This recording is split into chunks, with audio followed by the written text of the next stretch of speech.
Hey everybody, this is my rebuttal to John's last rant. Most everything that John says I agree with, but once in a great while there are things that we definitely have disagreements about. So John liked to air his grievance, and I'm going to air my rebuttal.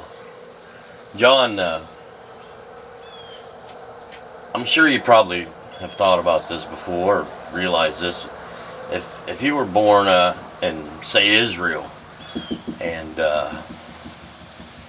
from a very young age you were taken to a temple, and you were taught the ways of Judaism, and you were told as a child that that was the right way, and any other way leads to damnation, then as an adult you would be sure, completely sure, without a shadow of a doubt, that Judaism is the way to go and everyone else is going to hell. Right?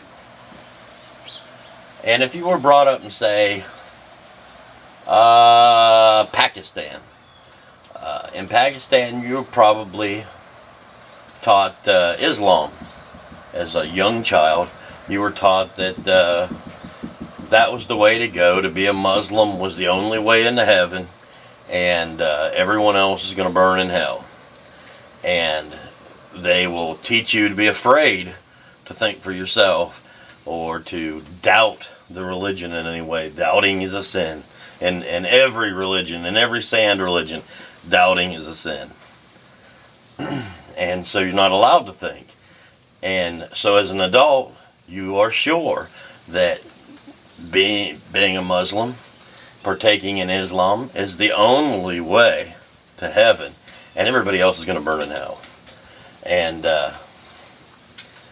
if you were brought up in, say, Ohio, as a little child, you were taught that Christianity was the way. And you were taught not to think for yourself, because doubting is a sin. And as an adult, you will be sure that Christianity is the way, and everybody else is going to burn in hell. Now, those are the three sand religions, and they're all the same, basically. You have to admit that, and if you don't, something's wrong, okay? Now, I'm going to tell you all something shocking. I am not an atheist. I am 100% against organized religion. You know why? Because organized religion is what gets up in here and messes with your mind. A guy will stand up in front of everybody, read a few passages out of a book like this one, and claim that he knows more than you do about it. And he's going to elaborate, and he's going to give you his ideas, and he's going to tell you that that's what this says. But 9 times out of 10, it's a bunch of made-up baloney that this does not say. As a matter of fact, let's look at Jeremiah 8, where it says, "Beware of false teachers. They shall fall and not arise." Or shall they fall and not arise? "Why have these people slidden back and hold fast to deceit?"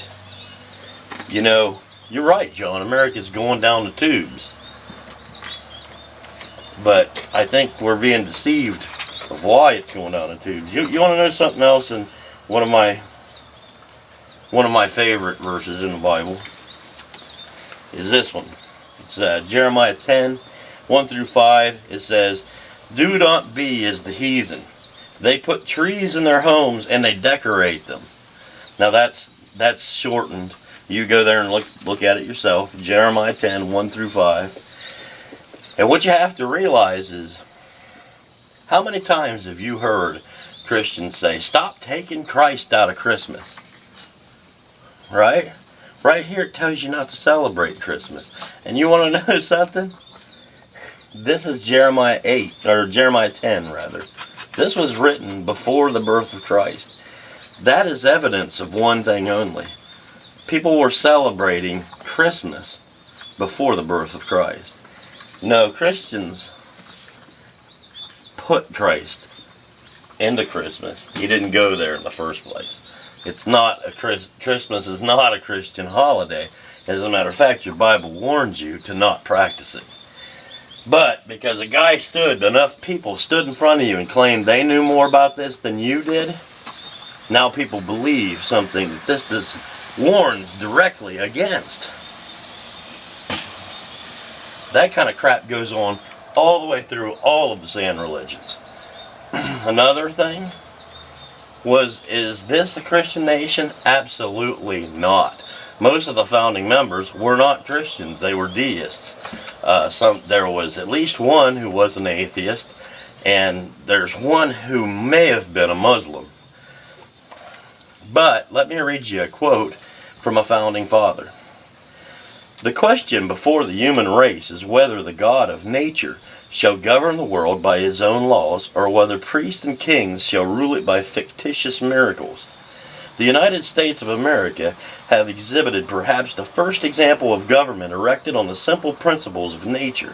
We should begin by setting conscience free, when all men of all religions shall enjoy equal liberty, property, and equal chance for honors and powers. We may expect that improvements will be made in the human character and the state of society.